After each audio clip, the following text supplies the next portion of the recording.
life, as well as death, in their cemeteries. Guatemalans call it the Day of the Dead, but it is also a day to appreciate life. Day of the Dead. I arrive in Guatemala on the Day of the Dead, November 1st. I'm curious about this holiday, so I go to the cemetery to see what's happening. What I find is quite interesting. The atmosphere is like there are people everywhere around the graves of their dead ancestors. They clean the graves and add fresh flowers.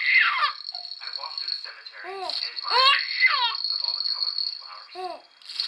There's also color in the sky because many kids are flying.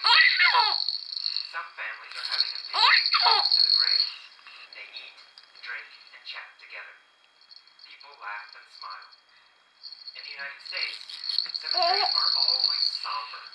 We certainly never have festivals or parties next to graves. We don't laugh or play music or fly kites in cemeteries either. I find that I prefer the Guatemalan approach. I like the way they remember and celebrate those who have passed away. I like that they acknowledge it instead of denying it the way Americans do. I like that there is life and death in their cemeteries. Guatemalans call it the Day of the Dead, but it is also a day to appreciate life. Day of the Dead.